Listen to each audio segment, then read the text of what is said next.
Bem, pessoal, estamos de volta aqui com o nosso sexto Seminário Internacional de Educação e Pesquisa e vamos agora para a nossa mesa redonda. Lembrando mais uma vez que você pode participar aqui do nosso seminário enviando a sua pergunta para o nosso WhatsApp. O número é 21 3490 5511.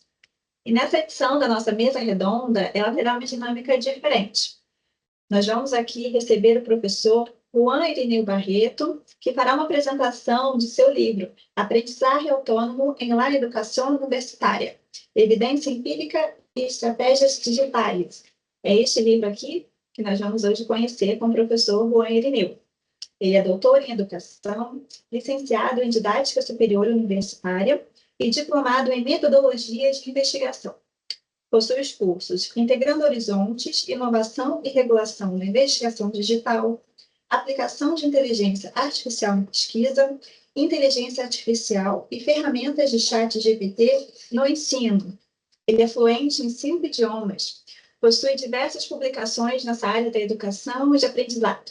É professor comprometido com a excelência acadêmica, a pesquisa educacional e o desenvolvimento de estratégias inovadoras para a aprendizagem autônoma no ensino universitário. Para discutir sobre esse assunto, nós também iremos receber os professores. Professor Delphi Lopes Rolon, doutor em Ciências da Educação pela Universidade Internacional Três Fronteiras, é mestre em Ciências da Educação pela Universidade Tecnológica Intercontinental, licenciado em Ciências Religiosas pela Pontifícia Universidade Católica de Santiago do Chile. É professor em Filosofia e Psicologia pelo Instituto Superior de Estudos Filosóficos. Diplomado em Psicologia Humanística e Transpessoal pela Pontifícia Universidade Católica de Santiago do Chile. Especialista em Pesquisa Científica pela Universidade Intercontinental.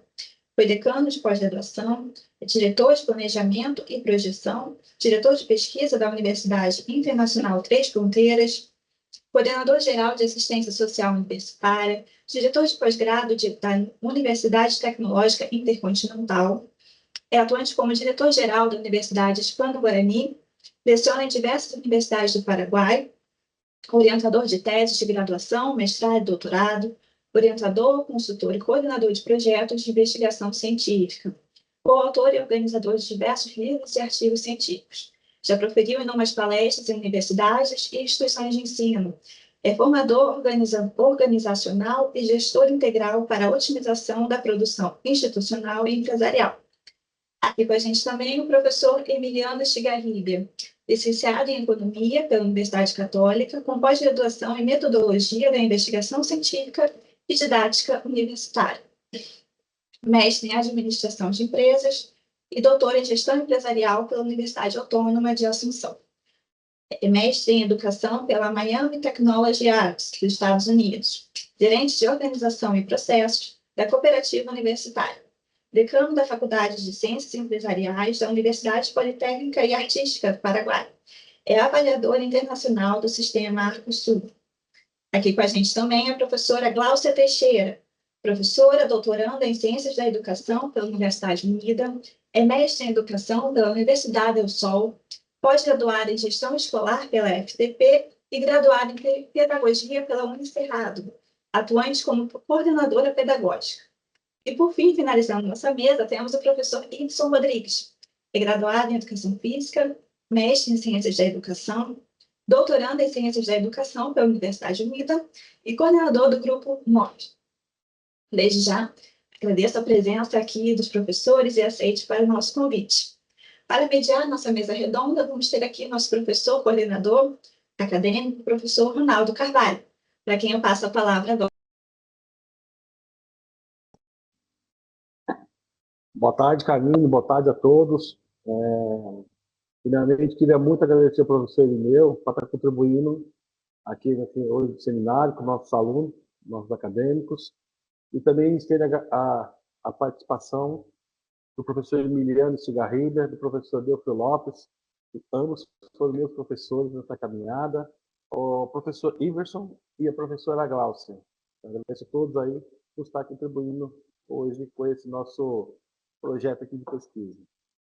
No mais, né, um pouco da metodologia, O professor, vou passar a palavra agora ao professor Juan Lineu, para estar proferindo hoje, e logo após, vou passar para cada professor fazer as suas considerações, e em seguida nós abrimos a pergunta. Professor Lineu, passo a palavra ao senhor. Finalmente, queria muito agradecer ao senhor estar aqui conosco, estar participando aqui do nosso programa de pós-graduação com os alunos brasileiros.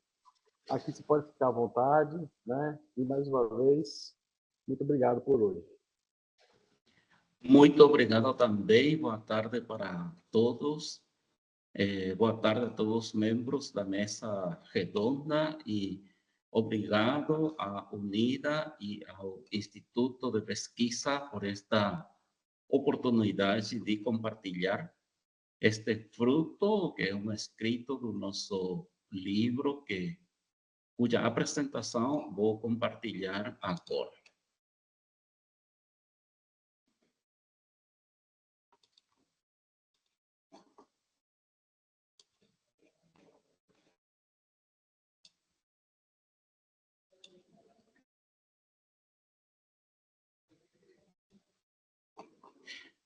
Então, é um honor participar neste 6º Seminário Internacional de Educação e Pesquisa,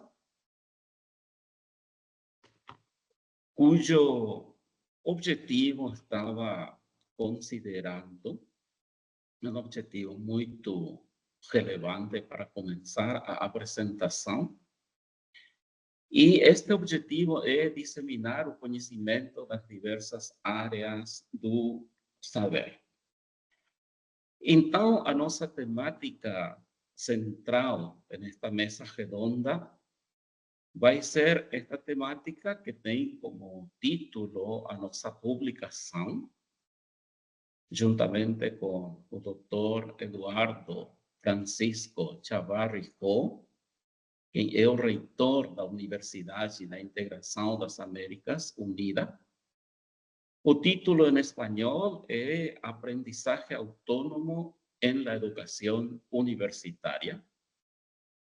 E o título para esta apresentação, Aprendizagem Autônoma na Educação Universitária, que vamos a estar considerando em vários dos seus aspectos de bases epistemológicas e também as suas partes e os seus pontos-chave também. Este livro foi lançado este ano, 2024, e tem também a participação fora dos autores da doutora Karina Raquel Bartra Ribeiro, quem foi a responsável de escrever o prólogo para o livro. E aí, no prólogo, ela, em poucas palavras, apresenta vários dos pontos-chave, como a promoção, que foi o objetivo deste livro, da aprendizagem autônoma na educação. O escopo do livro é centrar-se na educação universitária, também considerar o que, por convenção, chamamos ao século XXI como a era digital, e vários dos aspectos que são verdadeiramente aspectos muito importantes e aspectos decisivos de esta obra. Esta obra pretende não somente centrar-se na ideia da andragogia, mas ir além, se bem como parte da andragogia, que compreendemos como uma educação de adultos, já que o livro considera a educação superior, também toma dos conceitos conhecidos muitas vezes, desconhecidos em outras ocasiões, que é a eutagogia, o conceito de eutagogia. e junto com uma necessidade de uma conduta também chamada eutagógica.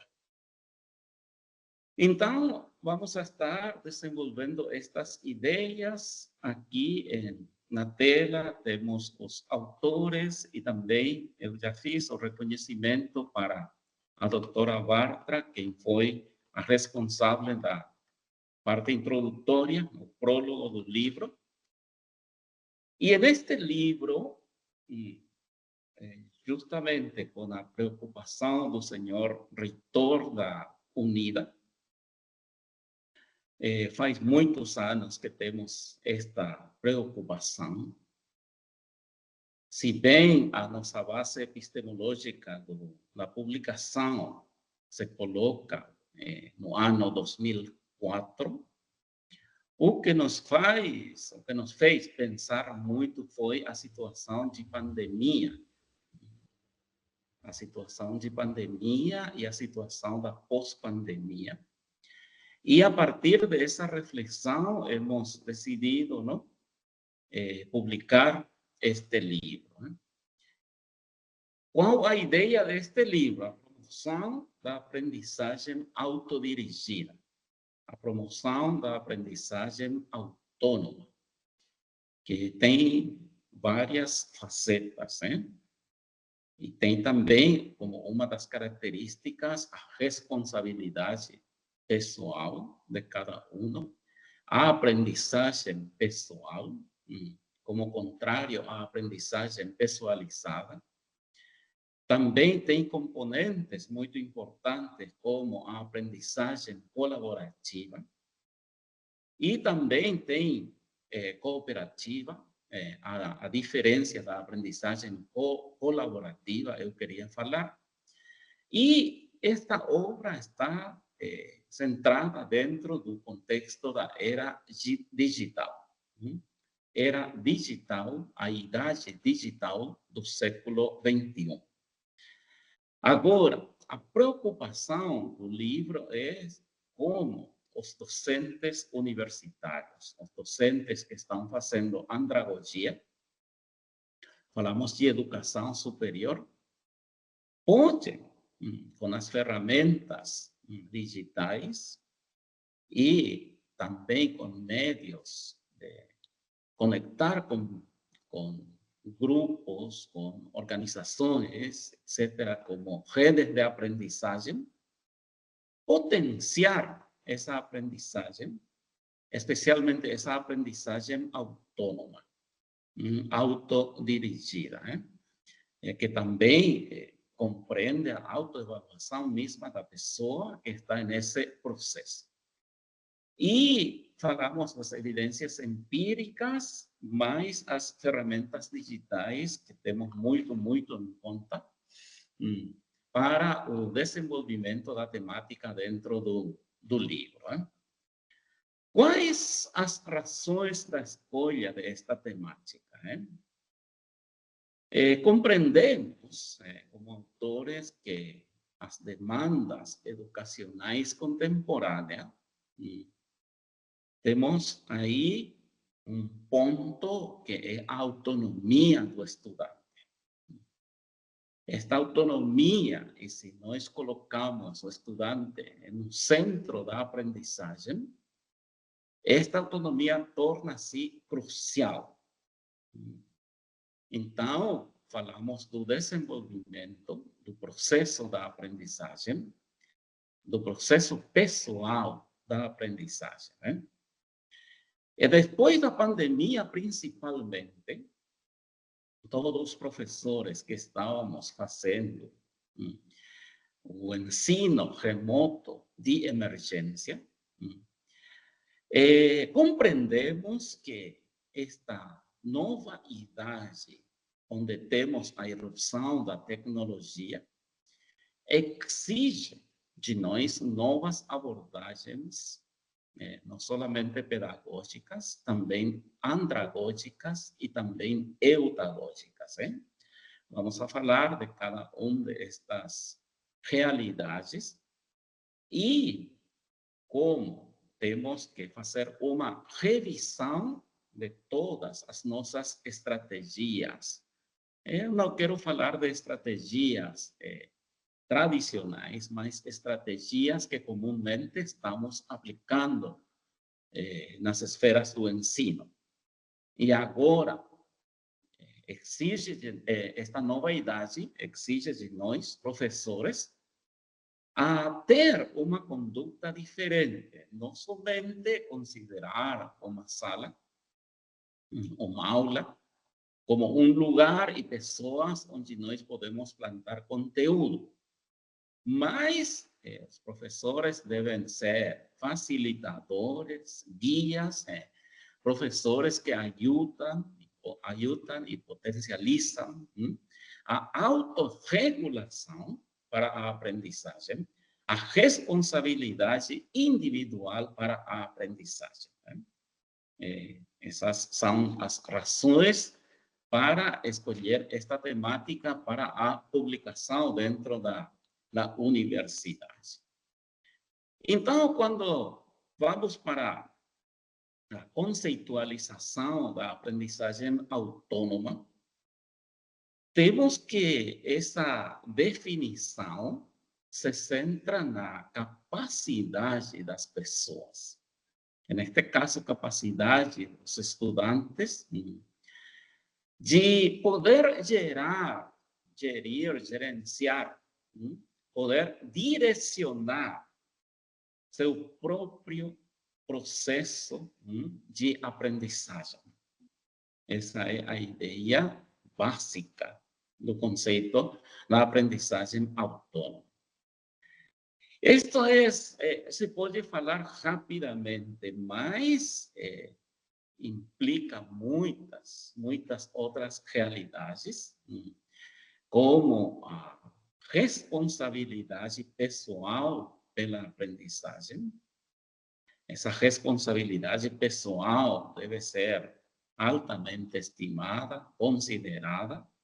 Assim também outras realidades como a automotivação, também dentro do que cabe, não? Também a autoevaluação, que significa a capacidade crítica de olhar para seu próprio aprendizagem de cada um destes alunos que estão dentro do processo da aprendizagem autônoma. O professor que tem que incentivar, animar, mostrar o caminho para a aprendizagem autônoma, é um professor, falamos assim, que tem uma conduta com esta palavra que está na tela, conduta que chamamos eutagógica. Aí falamos da eutagogia como um processo. Esta ideia é central dentro do livro. Esta ideia aparece muito fortemente. E temos várias posições. Alguns dos autores falam de que a eutagogia vai além da andragogia. É verdade, se a andragogia se centra numa metodologia de ensino de conteúdos, de ensino tradicional, etc., de memorização, então, a eutagogia vai além. Mas poderia também fazer parte da andragogia, se a eutagogia promove, coloca dentro, no centro da aprendizagem, no centro do processo educacional, ao estudante. E promove várias dessas habilidades, capacidades de aprendizagem contínua ao longo da vida. Se nós tomamos, por exemplo, a teoria da aprendizagem, que também está presente nesta publicação, a teoria do conectivismo, aí se fala de que a capacidade de aprender mais, a capacidade de saber mais, é mais relevante do que aquilo que já se sabe. Sempre pode se aprender mais. E aí também está essa capacidade, um dos princípios do conectivismo, da necessidade de atualização contínua em tudo o que tenha que ver com a aprendizagem das pessoas.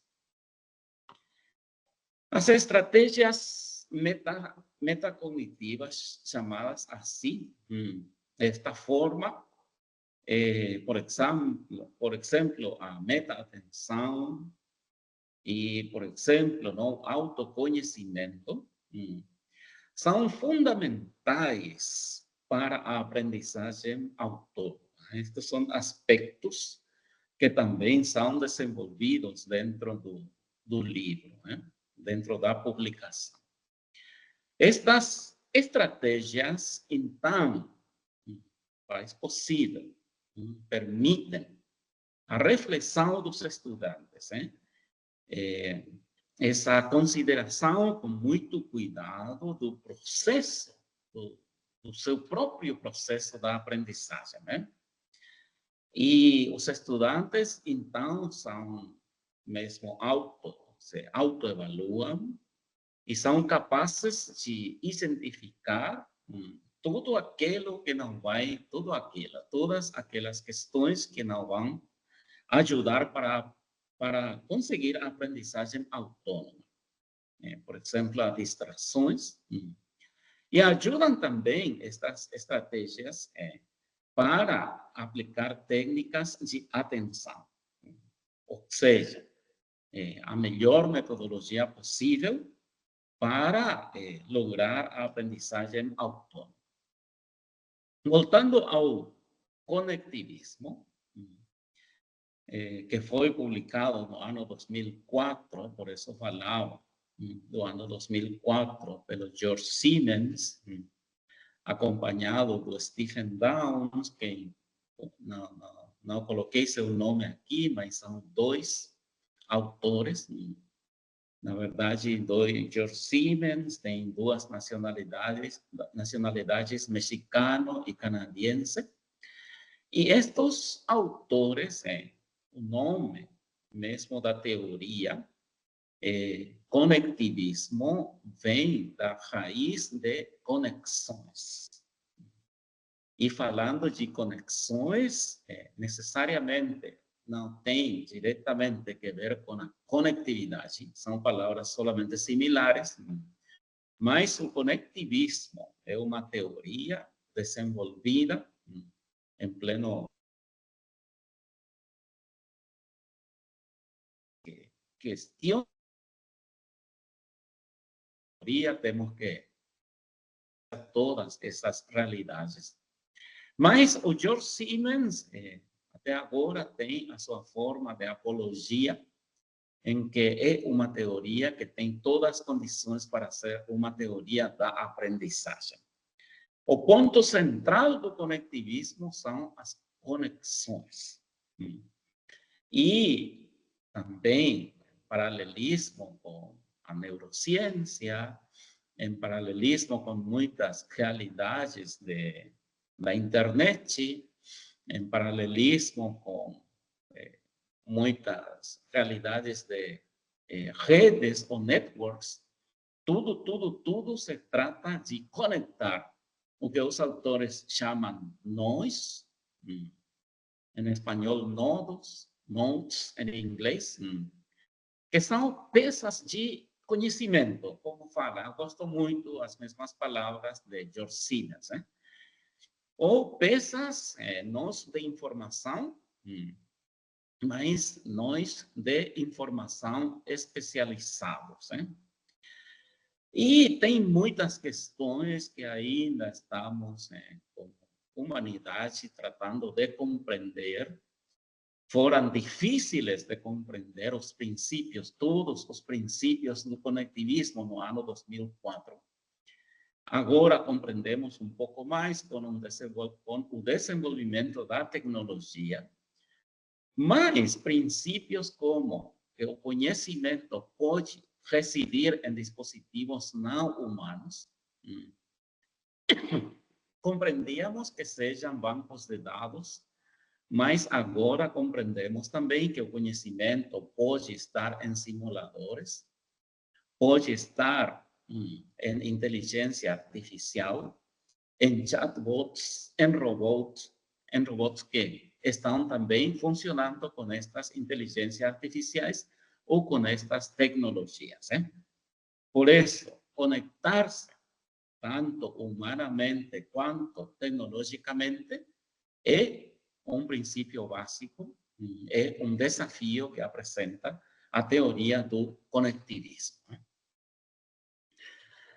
Aí também, falando das tecnologias, o livro se centra na ideia de linkar, de vincular as tecnologias, todas as tecnologias digitais, que tem uma classificação bem complexa agora no século XXI, conectar estas tecnologias com o conceito do aprendizado autônomo virtual.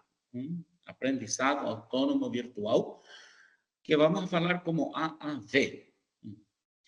Esta vinculação das tecnologias com a AAV é essencial para a nossa idade digital do século XXI, para a idade pós-pandemia, onde começamos a compreender muitas coisas na educação de forma diferente, onde temos também todos os desafios de mudar todo o nosso, todas as nossas estratégias e também parte do nosso conhecimento das estratégias educativas. Então, exemplo, as plataformas digitais, que todas as universidades, mais ou menos, com certo cuidado, podemos generalizar, que já tem acesso, tem suas próprias plataformas digitais e que tem também seus recursos tecnológicos, são ferramentas cruciais.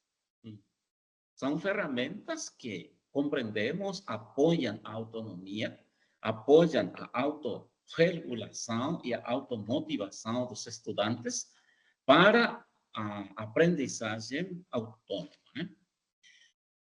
Junto com as tecnologias, não podemos esquecer as metodologias ativas, que neste contexto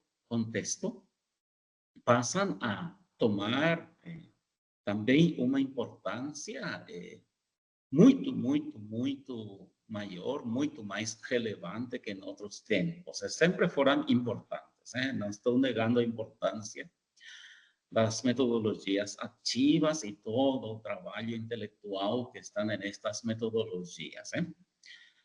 Então, estas metodologias, como a ABP, a aprendizagem baseada em problemas, também a aprendizagem baseada em projetos, outra metodologia, flipped classrooms, ou aula invertida, e tantas outras metodologias ativas,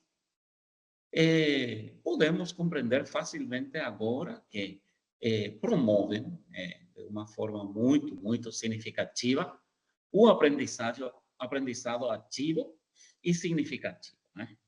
Então, estas abordagens das metodologias ativas ajudam a todos, aos estudantes. Eu também falo que ajuda muito aos professores. Eu utilizo muito dentro das temáticas da metodologia da investigação, a aprendizagem baseada em problemas, e também tenho a experiência com a aula Flip Classroom, aula invertida. Ajuda muito para a participação, ajuda muito para a dinâmica, e ajuda muito em todo sentido para os discentes e também para os docentes. Os docentes também sempre estamos aprendendo em cada ambiente de educação, cada ambiente instrucional. Algunos de estos exemplos, o livro fala um pouco mais, um pouco menos. Por exemplo, a aula invertida, que é possível graças à tecnologia. Então, você tem a sua aula totalmente preparada antes do encontro presencial, por exemplo. Tem muitos cenários. Então, a aula invertida permite aos estudantes já conhecer, revisar material, antes da aula física, presencial, etc. E vêm já totalmente informados. Essa é a ideia e esse também é o ideal. E o tempo da sala, o tempo físico, então, pode dedicar-se para discussões, para aplicações práticas, para apresentar outros problemas, etc. É uma metodologia que definitivamente, a experiência que eu tenho é dentro da investigação, para trabalhos finais de grado e de pós-graduação, fomenta a autonomia, fomenta a autogestão e fomenta também a responsabilidade dos alunos. Benefícios do AAB, vários benefícios. A formação de indivíduos autônomos, formação dos indivíduos que são capazes de transmitir, transferir, apresentar seus conhecimentos para diversas situações, e também melhora muito a qualidade das tarefas, e também ajuda muito com a motivação para a aprendizagem. Vamos, então, a centrar-nos nos desafios e nas perspectivas dos AAB, e que tem muitos benefícios, mas também apresenta muitos desafios. Quais esses desafios? Temos que fazer um diagnóstico preciso dos estilos de aprendizagem. É sempre importante não improvisar nestas áreas. Selecionar adequadamente os recursos digitais. E, por supuesto, também apresentar, e não somente apresentar, mas familiarizar-se com a cultura digital.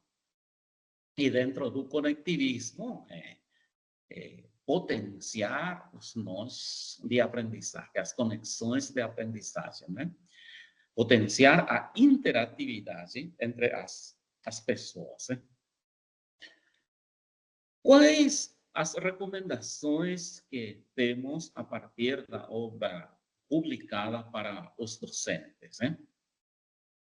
Animamos muito para que cada professor, cada docente, cada professora integre as estratégias digitais, e animamos muito a cada professor, a cada professora a desenvolver essa conduta chamada eutagógica para ajudar, facilitar a aprendizagem autônoma, para estimular a autonomia da aprendizagem dos estudantes. Também, isto exige a aprendizagem de por vida, a aprendizagem contínua. Então, a formação contínua é um tema central nesta temática. E também as mudanças que precisamos sempre nas estratégias de docentes e ensino. E essa adaptabilidade curricular são aspectos que se podem discutir muito para o sucesso educacional dentro deste paradigma do século XXI. Estou utilizando a palavra paradigma num senso muito amplo, tratando de compreender paradigma mais ou menos como outra teoria da aprendizagem especificamente do conectivismo, diferente, e uma teoria que foi pensada e nascida dentro da idade digital. Nesse sentido, estou utilizando a palavra paradigma. Enquanto às projeções da obra, compreendemos que sempre a temática da aprendizagem autônoma se centra sempre nas pesquisas, nas investigações, e essas futuras pesquisas sempre devem estar explorando, mais e mais possibilidades agora com a inteligência artificial, como essas novas tecnologias, a realidade virtual, etc., podem influenciar a aprendizagem autônoma.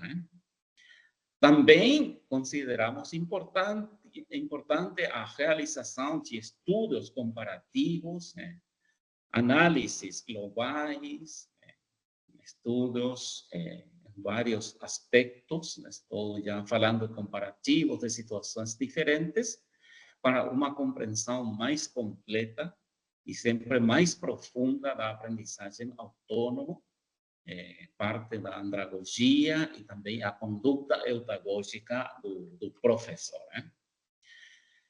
Então, a obra publicada busca despertar essa inspiração em professores a adotarem essas práticas pedagógicas que nós chamamos agora as práticas eutagógicas, e que sejamos capazes de empoderar nossos estudantes de educação superior em seu próprio aprendizagem, em sua própria aprendizagem, em seu próprio aprendizado. Então, a educação do futuro depende da capacidade, da conduta eutagógica dos educadores para animar, para inovar, para liderar novos caminhos, para uma aprendizagem sempre mais profundo e sempre mais autônomo. Essa é a ideia que inspirou este livro. Então, desejo apresentar meus agradecimentos falando a nossa língua do Mercosul Guarani, a UIGBT, que é muito obrigado e que é também muitas graças. E fico atento, então, para um direcionamento e para as perguntas, para, enfim, o que tenhamos que fazer dentro da mesa redonda. Muito, muito obrigado. Professor Irineu, boa tarde. Mais uma vez, eu agradeço o senhor pela palestra impactante e suas tendências educacionais apresentadas aqui no nosso seminário na data de hoje. Lembrando que o seminário é um fruto do Instituto IEP, justamente com a Universidade Unida do Paraguai, que está realizando esse evento hoje. Agora, de uma forma direta, seguindo aqui o nosso cronograma, irei passar as considerações aos nossos convidados e logo em seguida abriremos as perguntas dos nossos alunos. Queria começar então com o professor Delfim Lopes. Professor Delfim, estamos ouvindo? Bom, boa tarde. Me escuta? Me escuta. Prazer, professor. Boa tarde, tudo bem? Tudo bem, tudo bem. Saludo cordial para Ronaldo y para el ilustre profesor Juan Ireneo Barreto Ascona. Gran profesor, felicitaciones por la presentación de su libro, y no solo presentación, sino por la publicación del libro, ¿no? Que me parece súper interesante en ese sentido, y además una presentación fantástica, ilustrativa y muy claro, ¿no? Para poder entender un poco esto que acaba de presentar el profesor, que se refiere a este aprendizaje autónomo en la educación superior, ¿no? Universitaria. Entonces hay muchísimas cuestiones súper importantes que se puede rescatar, como el caso mismo de la educación, este aprendizaje, por ejemplo, para iniciar simplemente del colaborativo y el cooperativo, que son dos aspectos muy importantes que se puede trabajar y que es importante. Entiendo que el libro está centrado en la teoría del conectivismo, que es una cuestión súper importante para conectar, hablando de la conexión de estos aspectos del aprendizaje con el tema virtual, digital. Entonces hay muchas cuestiones. A mí la reflexión que me deja es justamente esto de la autonomía con respecto, en primer lugar, porque esta autonomía tiene como base el tema del autodominio, ¿no? Porque la autonomía tiene que ver con autodominio, que se habló bien del autoconocimiento. Entonces, ¿en qué medida podría la tecnología ayudar al autoconocimiento a estos seres que están queriendo aprender, por un lado? ¿En qué medida lo digital puede ayudar al autoconocimiento? Y por otro lado, cuando hablamos de autonomía, que prácticamente se habla de la autodidacta también, ¿no? Que apunta a la autodidacta. ¿Cómo queda el tema de los programas, de los currículum, que tanto nosotros estamos entrelazados a eso? Entonces, si uno tiene su propio proceso de aprendizaje y que uno mismo puede decidir su proceso de aprendizaje, ¿no? ¿Cómo queda el tema esto de que hay que cumplir horario, hay una carga horaria, hay un plan que hay que respetar? Entonces, esa es mi postura, profesor Ireneo.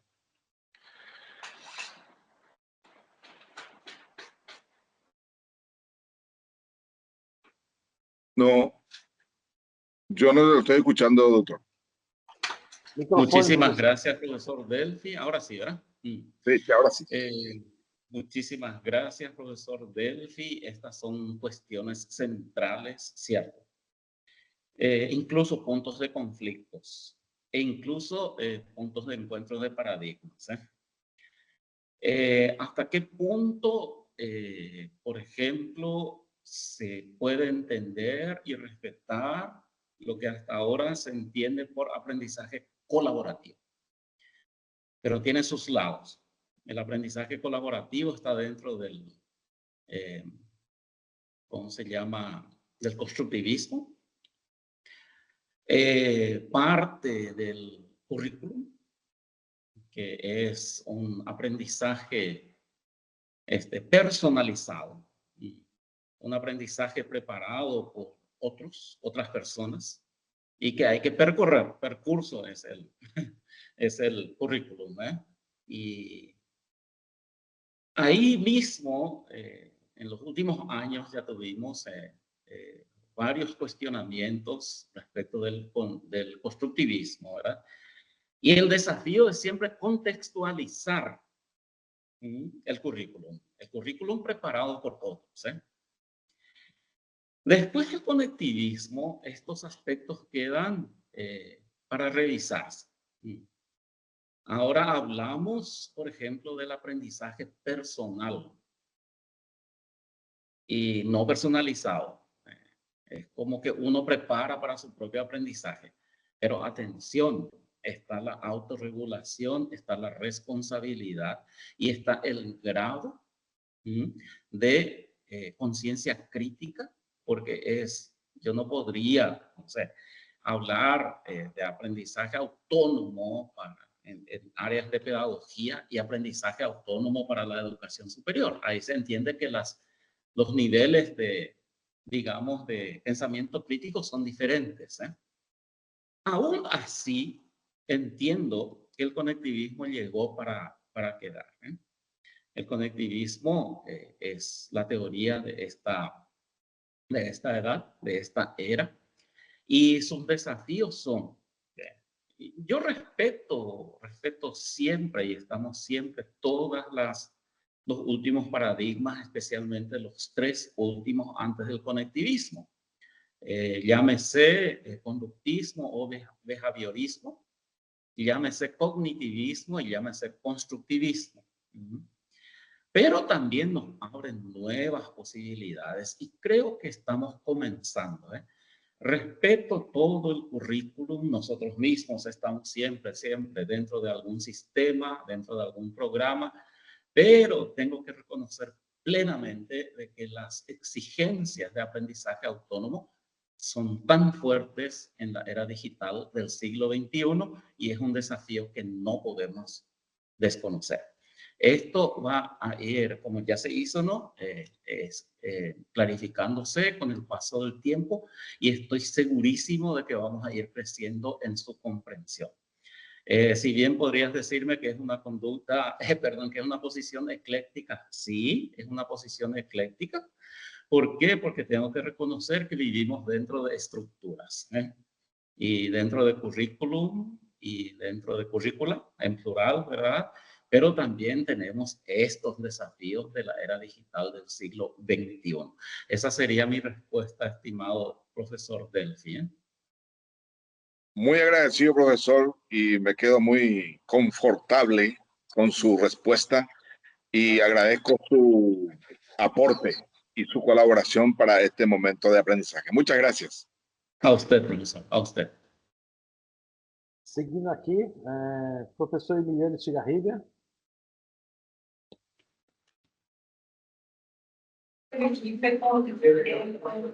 Boa tarde, doutor. Boa Ireneo. tarde, professor Estigarribia, tudo bem? Prazer também, doutor Ronaldo. Grande abraço aqui. Realmente complacido, muito contento de poder participar nesta mesa redonda, onde teve o privilégio de escutar um pouco uma palestra brilhante e também, para amenizar com você, doutor Ireneo, também com o doutor Eduardo Chavarri, pela publicação do livro. E só algumas reflexões em relação um pouco ao tema. Certamente, o foco central na autonomia, o rol centro dos estudiantes, e um pouquinho essa fortaleza que tem a andragogia sobre a pedagogia, ou seja, buscando dar uma dinâmica e uma mudança sobre o método de ensino, onde, pelo geral, o interesse muda quando o aluno, o estudante, sente-se partícipe e tem esse espírito colaborativo na aula, né? Então, um pouco essa reflexão,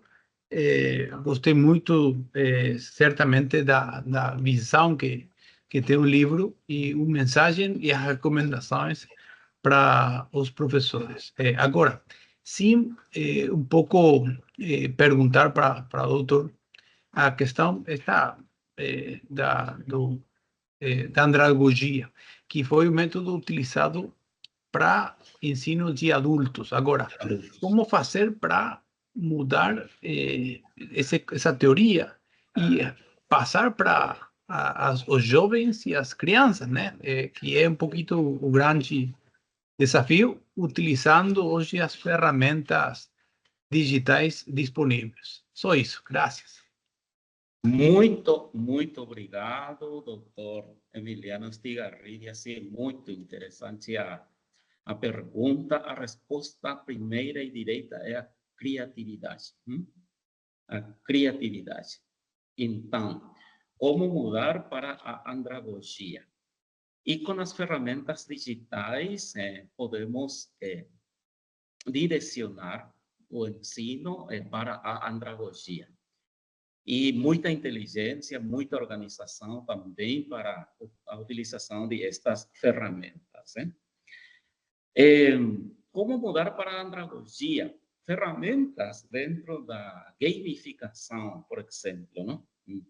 Essas ferramentas como Kahoot e tantas outras ferramentas novas que temos, não? Simplesmente tem a potencialidade de despertar o interesse dos alunos. E se o professor é relativamente criativo, pode direcionar a aula para esse caminho, né? Então, é interessante. Eu provei várias ferramentas, desde Web Search, que já tem seus anos também, ou seja, uma forma de procurar dentro do www, não todas as informações, mas temos ferramentas muito mais avançadas agora. E eu procurei muitas vezes e tenho surpresas bem interessantes. Algunos se vinculam com a ideia de aprofundar-se as temáticas do seu próprio interesse, de desenvolver e de caminhar até o doutorado, que definitivamente significa gerenciar seu próprio conhecimento, pensar com a própria cabeça, etc. Outros, mais ou menos, e outros alunos que entram na sala, por exemplo, depois do almoço e perguntam, professor, o que fazemos agora? É muito interessante, hein? Professor, o que fazemos agora? Estão esperando um direcionamento, e o direcionamento foi a andragogia, a aprendizagem autodirigida, né? Mas, ao voltar à classe, perguntam novamente o que fazemos, hein? Então, essa luta entre paradigma, entre dinâmica, a criatividade, o interesse do professor, vão fazer possível essa mudança, ok? Das estratégias tradicionais para a andragogia, e a conduta do professor, que é todo um desafio, a conduta pedagógica, vai ajudar também. Temos muitas experiências, e quando direcionamos aos alunos hacia as plataformas, etc., sempre temos, ou para a utilização de forma responsável da inteligência artificial, etc., sempre temos certa resistência para a tecnologia. Então, temos que mostrar o caminho de que isto é possível, e essa virtude do professor, essa fortaleza do professor de acompanhar o processo de mudança de paradigmas, vai fazer possível este passo da pedagogia e do pensamento pedagógico para a andragogia e definitivamente para a eutagogia. Essa seria a minha resposta, querido professor Emiliano Estigarribia. Muito obrigado. Espero que haya respondido a sua pergunta. Muchas gracias. Complacido nuevamente y excelente. Un desafío para un nuevo sistema hoje com as ferramentas disponíveis e lograr essa motivação que você colocou, né, dentro do seu livro. Com certeza, considero que é um desafio para a educação. Muito obrigado, doutor. Ok, agora temos aqui, né, a professora Glaucia Teixeira, que vai fazer suas considerações aqui. Boa tarde. Boa tarde, Gostaria de cumprimentar o professor Irineu, parabenizá-lo pelo livro, professor, com um tema extremamente atualizado e necessário, né? Cumprimentar também os que compõem a mesa, professor Delfi Lopes, professor Emiliano Estigarribia, professor Iveson Rodrigues, também ao professor moderador Ronaldo Carvalho, e ao CEO do IEP, Ricardo Debonis, aliás, pelo convite. Professor Irineu, lendo o seu livro, eu observei que o senhor fala sobre o conectivismo. E eu gostaria que o senhor explicasse um pouquinho mais para a gente sobre essa diferença do conectivismo e a conectividade. Muito obrigado, professora Gláucia. Eu agradeço a sua pergunta. Sim, é uma pergunta que no cotidiano, quando começamos umas aulas sobre o conectivismo, eu sempre trato de colocar a máxima atenção, pois quando os alunos estão participando facilmente, fala mais ou menos desta forma, professor, o conectivismo é uma teoria interessante, enfim, profunda de George Siemens, mas na nossa área, onde vivemos, etc., temos problemas de conectividade. Então, temos problema do conectivismo. Temos problema do conectivismo, confundindo conectivismo com conectividade. Então, o problema do conectivismo na nossa área, e coloca o nome da sua área, etc., é que não temos acesso à internet, não temos internet forte, não temos a tecnologia, etc. Não, atenção, Conectivismo é uma teoria da aprendizagem, é uma base epistemológica para a aprendizagem, e a conectividade é uma ferramenta, uma preocupação, um cumprimento de vários dos nossos governos, ou não cumprimento, não? É a possibilidade de se conectar, de que todos os cidadãos possam ter essa conexão com a internet, com a rede mundial. Então, são coisas totalmente diversas. Eu sempre estou indicando que não se confundam ambas realidades, solamente que as palavras são similares, aparentemente, mas são conceitos totalmente diferentes. Incluso, eu falaria assim, estão vinculados. Para a conectividade é importante, mas o conectivismo é uma teoria. Querida professora Gláucia, eu então responderia desta forma a sua pergunta e agradeço, espero haver respondido a sua pergunta. Deu sim, ficou muito claro, professor. Eu achei interessante também que o professor Emiliano disse sobre andragogia, Ele falou nas várias fases do ensino que essa andragogia poderia ser usada. Achei muito, muito interessante a fala dele. Realmente é uma questão que deixa a gente intrigado, Se dá para ser feito realmente só nesse nível de ensino ou se dá para ser feito de modo mais abrangente. Achei muito interessante. E falando sobre isso, eu gostaria também que o professor Irineu citasse-nos alguns exemplos, professor, desse dinamismo da andragogia e da eutagogia, por gentileza. Sim, a andragogia, como tema, é um tema muito tão antigo como a pedagogia. Simplesmente significa a educação dos adultos, das pessoas maiores, a educação superior para nós, e foi tomando muitos, no ano 60, com Marshall, etc., ele falava como um redescobrimento da andragogia nos Estados Unidos, a hidden treasure, um tesouro escondido, tesouro oculto, que tem suas potencialidades.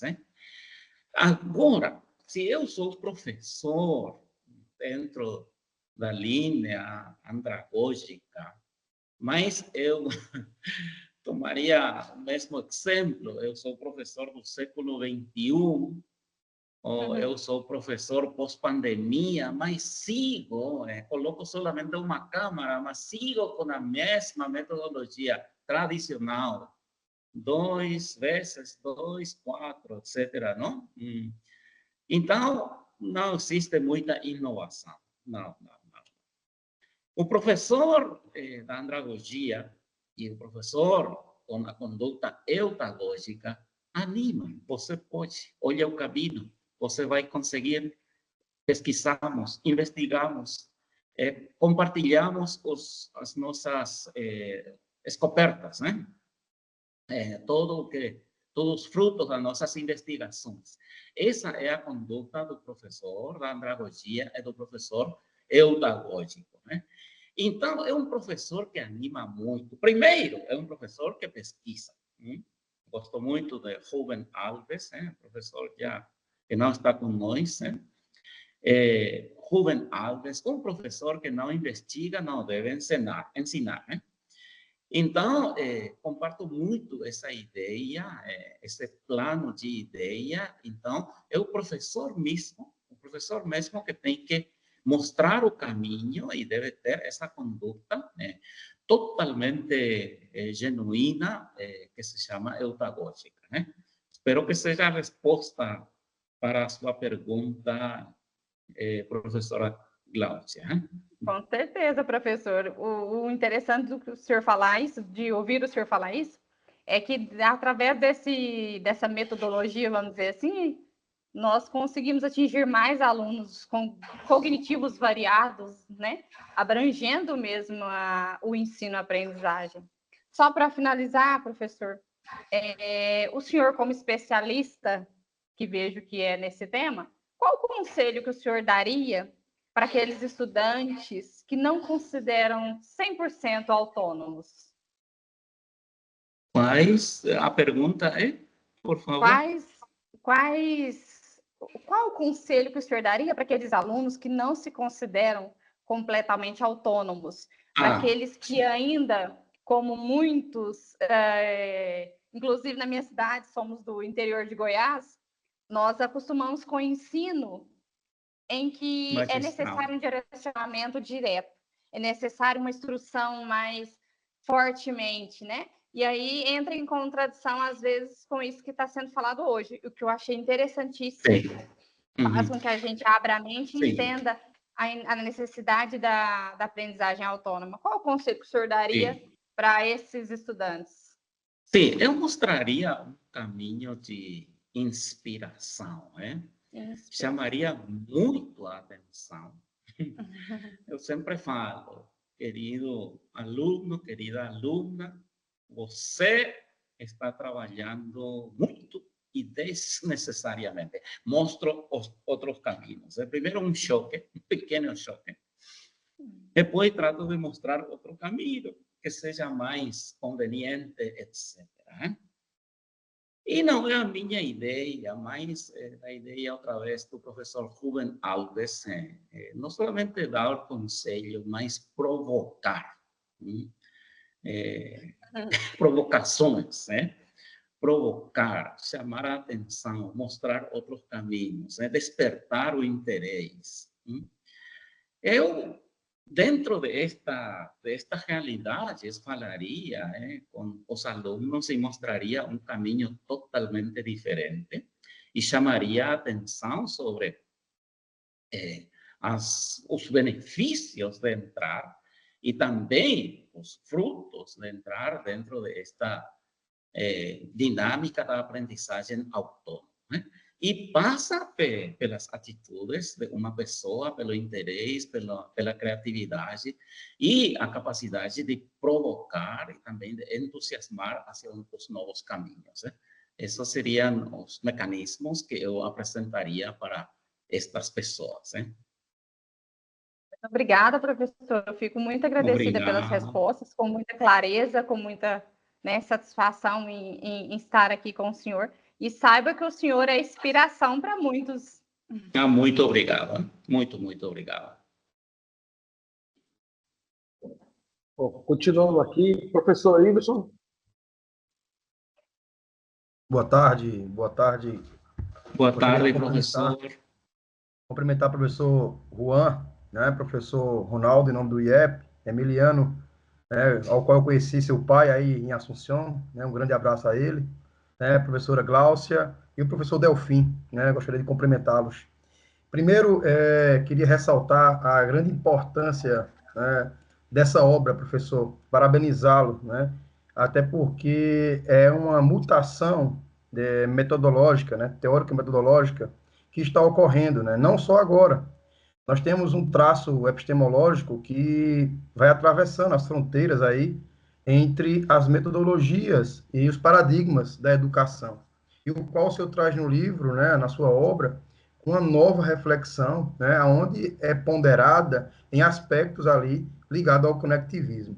Queria também trazer uma reflexão onde eu observei no livro, aonde nós necessitamos o quê? De uma formação continuada, onde precisa ser contínua, né, através dos métodos, né, e também trazer esses paradigmas, né, de conceituais, até porque nossos professores, eu não falo apenas do conceito Brasil, mas não sei se aqui no país, no Paraguai, nós temos ainda o método que impera, o tradicionalismo, né, tecnicismo, né? Eu gostaria, então, de enfatizar também essa continuidade, além do currículo, né? Eu acredito que o ponto crucial aí que o professor Emiliano falou, né, é de grande valia, né, esse esboço, essa reflexão, esse olhar sobre a questão curricular. Como é que esse currículo ele pode se mover, né, para a melhoria do centro da autonomia do aluno, essa autonomia que pode ser tanto da cultura digital, como também em outros âmbitos, assim como o senhor falou, o estudo de caso, as aulas invertidas, tudo isso aí pode nos ajudar bastante nesse conceito, né? Dentro dessa reflexão, professor, gostaria também de trazer, né, uma simples pergunta como está me aguçando aqui, né? Qual é o impacto, né, que essa aprendizagem autônoma ela pode trazer equidade, né, na educação e no fechamento de lacunas que nós temos em relação ao desempenho socioeconômico, né? Então, de grupos sociais, né? Como é que isso pode trazer? Eu acho que sua obra, ela traz esse primeiro time aí, esse primeiro tempo de reflexão, para que a gente possa prosseguir nessa questão embasada. Primeiramente, muito obrigado pelas suas considerações, querido professor Gibson, e também pela sua pergunta. Eu acho que diretamente teremos pessoas mais críticas e teremos sempre pessoas mais competentes, ok? E pessoas com mais habilidades dentro de todas as áreas da vida, econômica, educativa, cultural, internacional, etc. Eu vejo muita potencialidade e muita esperança também quando uma pessoa toma responsavelmente nas suas mãos a sua aprendizagem autônoma, a sua aprendizagem autônoma.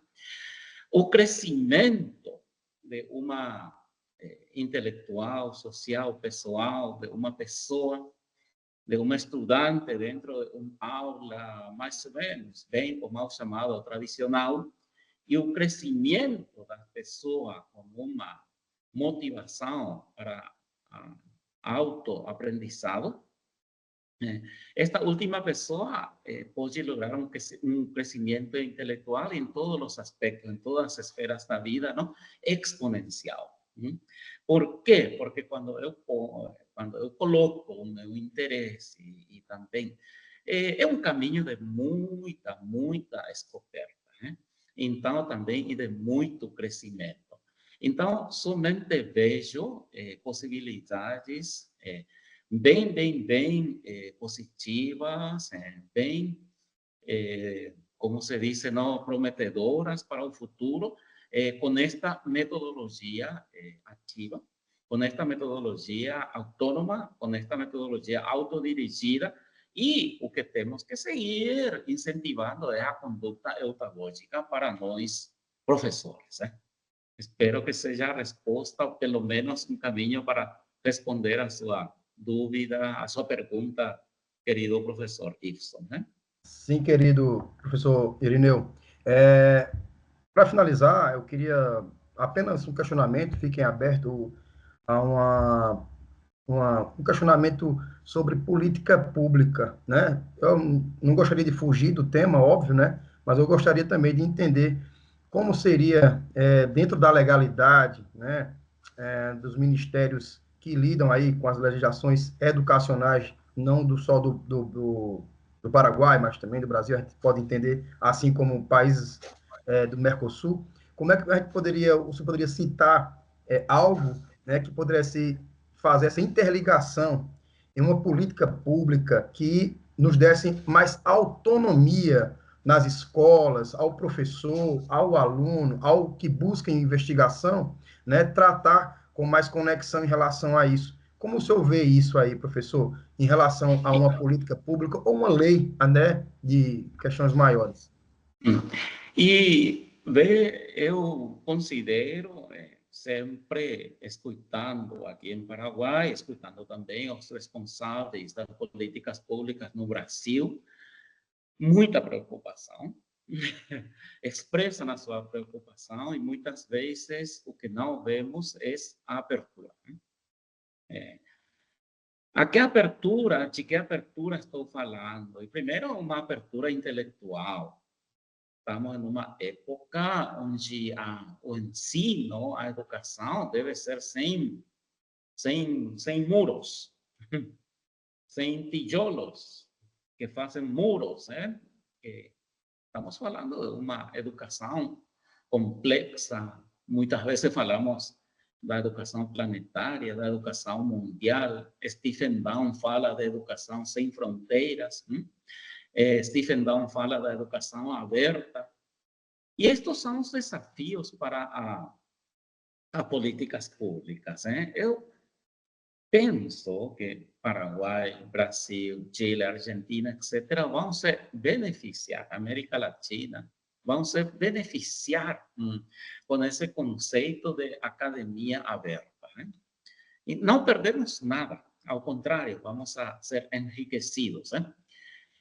E se bem no passado falávamos de, em espanhol, parroquialismo, a paróquia da igreja, etc., não como uma realidade da igreja ou das igrejas, mas como mentalidade. Depois falamos de nacionalismos, etc., não? Então, não podemos seguir com estas mentalidades. A educação autônoma mostra um caminho de conexões sem limites.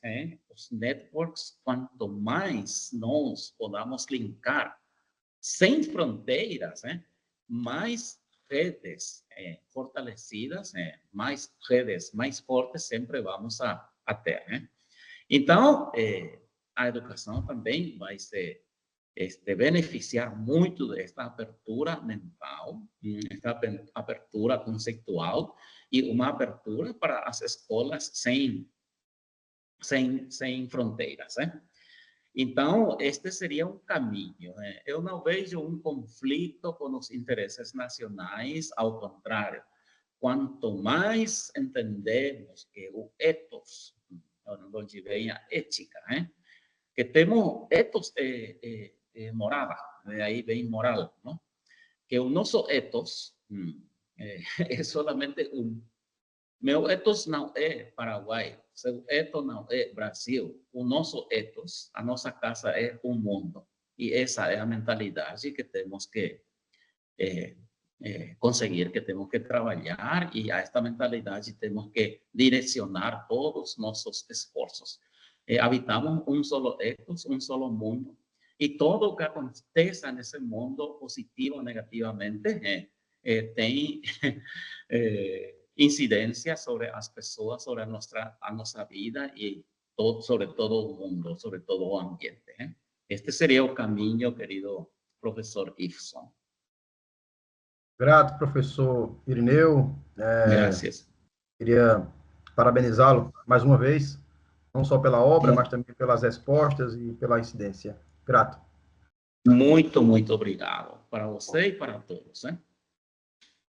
Bom, aqui eu agradeço primeiramente a todos os convidados, né, por pontuar o livro que a apresentação do professor Irineu fez aqui, né, isso é muito importante. E agora passo para a Karine, né, lá do TIBIEP, para as perguntas dos nossos alunos, né, dos nossos participantes do evento, para estar podendo aqui contribuir aqui com o professor Irineu e a todos aqui. Karine? Oi, estou por aqui. Vou abrir aqui o nosso WhatsApp, porque recebemos sim umas perguntas. Tem uma pergunta aqui da Renata. Ela diz assim: quero perguntar para o professor Irineu. Com base na inserção da metodologia eutagógica, tá certo? O que ele sugere para nós, professores, que estamos conhecendo essa metodologia, como e onde devemos buscar conhecimento profundo, na intenção de melhorar nossa conduta, haja vista que a conduta eutagógica deve vir e ficar? É uma pergunta da Renata, Erenilda e Jane. Sí, traté de compreender, mas tenho pouco de interferência no som. Mais ou menos tratei de compreender a pergunta. Se falamos... novamente. Não. Estão falando de professores de metodologia e isso, não? Sim, é dessa nova metodologia, né? Onde conhecer mais essa metodologia, onde buscar conhecimento profundo sobre isso. Ok, é difícil de escutar tudo. Eu não sei se alguém escutou, Glaucia, se escutou e me pode ajudar um pouquinho com o som. Professor, elas querem saber como buscar novas metodologias baseadas na andragogia. Onde buscar Ok. métodos baseados na andragogia. Ok. Muito obrigado, Karine. Obrigado também, Glaucia. Sim.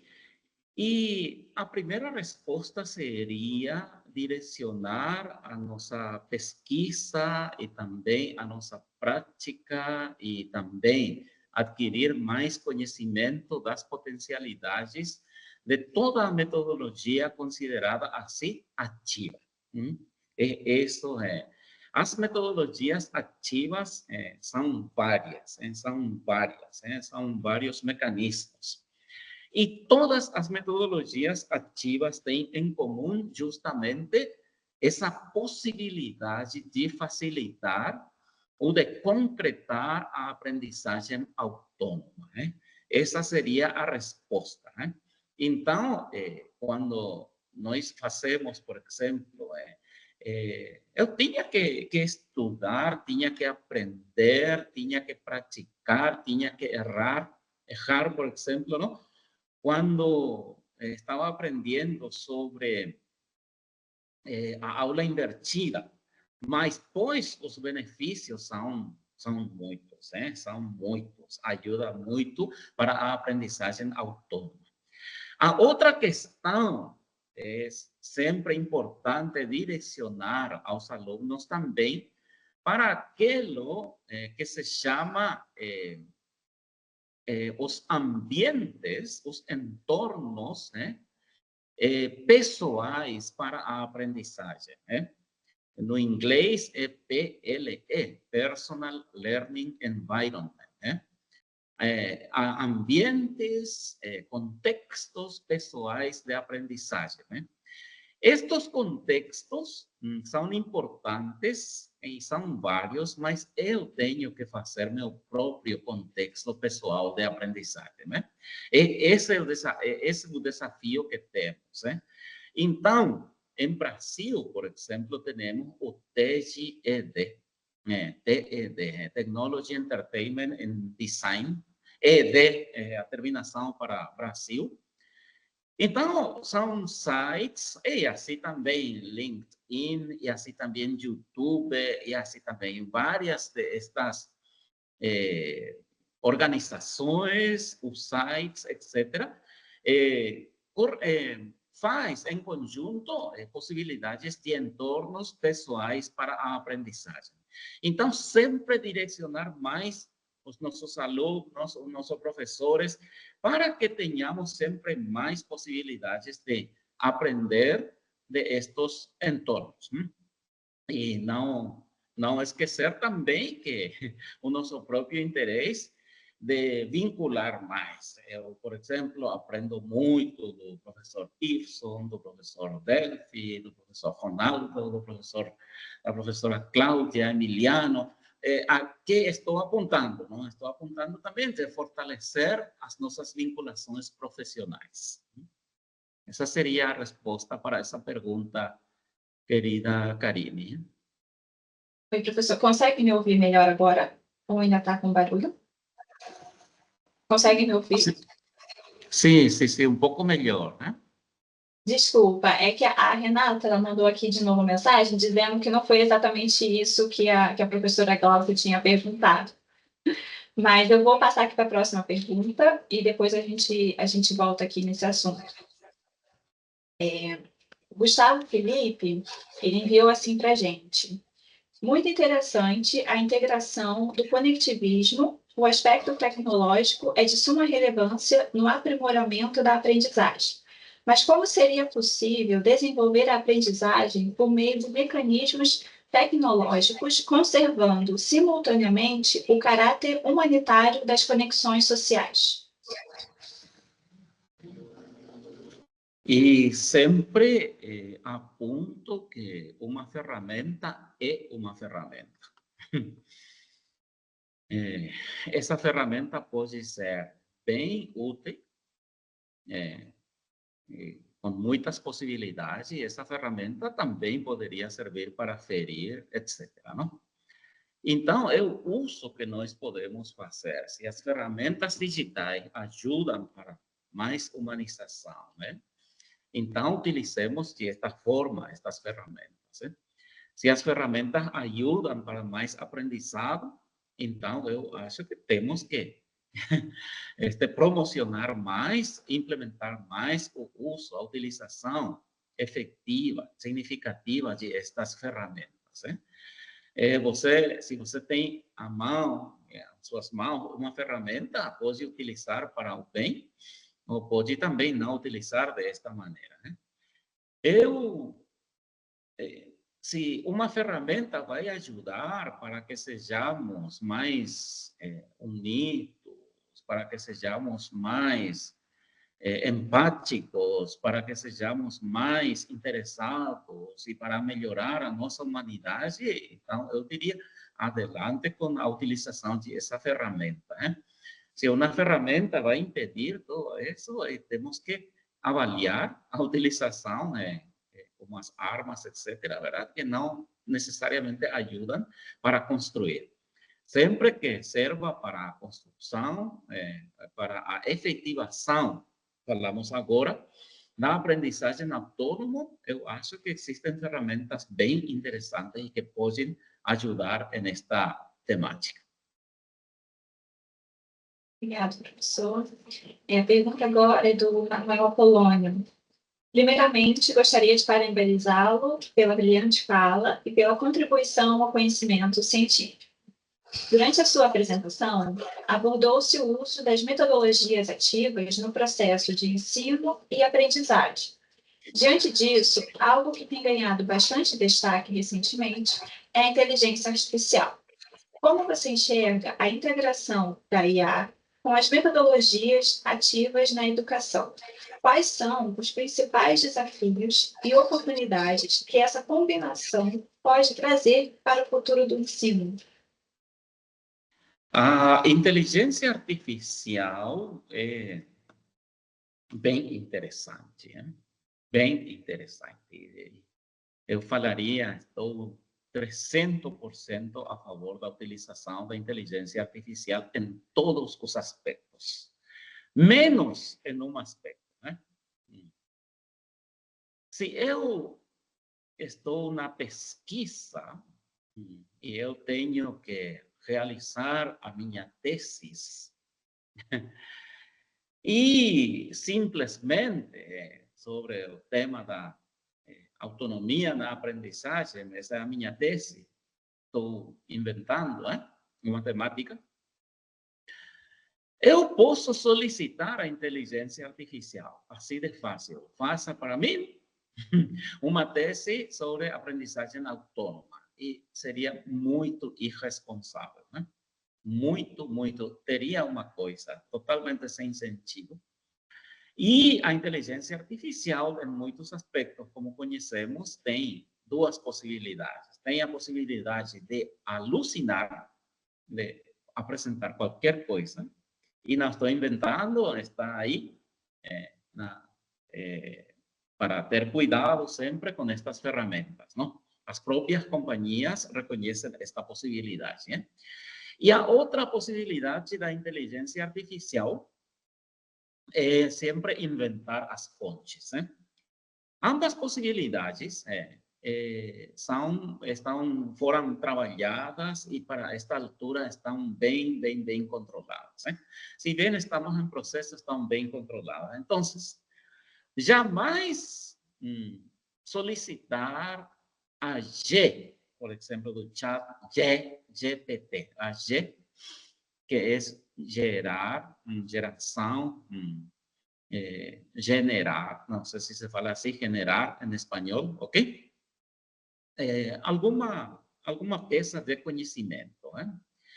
Mas eu sinto-me com muita, como se diz, não? Totalmente confiado quando eu utilizo a inteligência artificial e todos os componentes da inteligência artificial como assistente para a pesquisa, assistente para a investigação. Mas eu sou quem estou totalmente fornecendo os autores, as fontes epistemológicas, as teorias, e o que solicito é uma consideração que eu creio, onde a inteligência artificial pode me ajudar, né? Mas essa responsabilidade pelo conteúdo, pelas fontes, etc., sempre fica em uma pessoa, né? Sempre fica em uma pessoa. As ferramentas estão sempre sendo aperfeiçoadas.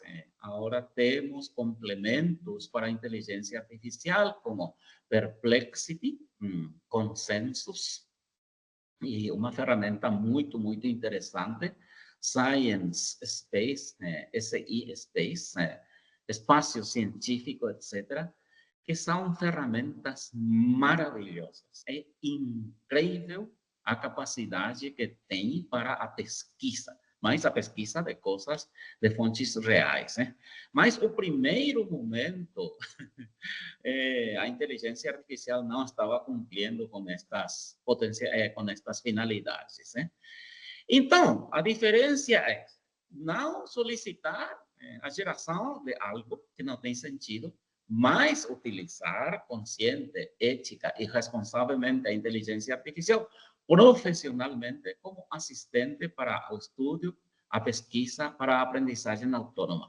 Aí sim, sou eu que dirijo que estou dirigindo a minha aprendizagem apoiado pela inteligência artificial. Ok, professor. Próxima pergunta é do Elson Max. Ele diz assim: o papel do professor da abordagem conectivista é atuar mais como facilitador do que como instrutor. Porém, no contexto das aulas práticas de educação física, o senhor vê como grande desafio e limitação? Dentro da educação física, falou, não? Sim, no contexto das aulas práticas de educação física. Sim. E seria a mesma coisa em ambientes de aprendizagem técnicos superiores, ambientes de aprendizagem profissionais. Se uno vai estudar, por exemplo, pilotagem ou para, enfim, as profissões. Depende muito o que temos que fazer. Por isso, desde o princípio, eu falei que você fala behaviorismo. O behaviorismo tem sua atualidade para essas áreas, né? Se se trata de repetir e aprender repetindo, e se tem que fazer assim, dessa forma, né? Mas o conectivismo ajuda muito na realidade para explorar novas áreas de interesse, né? E assim também temos o cognitivismo e até agora temos a aprendizagem colaborativa para essas esferas, por exemplo, da educação física, seria a aprendizagem colaborativa, que estaríamos fazendo juntos, mas uniformados, ok? Desde un punto de vista uniforme, lograr un objetivo, uma finalidade comum. Isso está dentro do construtivismo. Agora, aí expandir o conhecimento, mesmo sobre educação física, expandir as fronteiras dos conceitos da educação física, uma visão mais holística da educação física como parte da complexidade do corpo humano, da biologia, enfim, tudo isso, em todos estes aspectos de extensão, estaria as possibilidades abertas pelo conectivismo. Muito obrigada, professor Irineu. As perguntas que não foram respondidas agora, nós iremos posteriormente enviar para o professor para que ele possa responder a todos que enviaram as perguntas aqui. Tá? Passa a palavra agora para o professor Ronaldo. Muito obrigado, Karine. Muito amável. Bom, professor Irineu, já depois de 1h30 de evento, né? Está fazendo agora. O assunto passou rápido, tá? Agradeço a sua participação aqui hoje com nossos alunos, né? E mestrado e doutorado aqui na Universidade Unida Paraguai. Também estendo aí ao meu professor Delphi, está comigo lá no mestrado. Agradeço muito. É um prazer poder revê-lo, professor. Obrigado pelo convite, pela contribuição. É muito importante. O seminário é um seminário internacional. E aqui temos professores paraguaios, professores brasileiros, né? Temos no Brasil, temos no país todo, e isso faz muita importância. Ao meu grande amigo também, professor Emiliano, ele foi meu professor, agradeço também a você. A nossa acadêmica aluna de doutorado, a professora Gláucia, também agradeço muito por estar contribuindo, né, aqui. Ao professor Iverson também agradeço, né? Agradeço toda a estrutura aqui da Universidade Unida, ao time IEP, e encerro a participação, passando aqui para o professor Ricardo e a professora Karine da IEP. Chamo para ele. Muito obrigado, querido professor Ronaldo. Muito obrigado pela organização da IEP, querido professor Ricardo, querida Karine, e aos professores da mesa redonda, meus agradecimentos de coração. Um forte abraço para todos nossos alunos da ambas instituições, Unida e o IEP. Abraços para todos. Muito obrigado.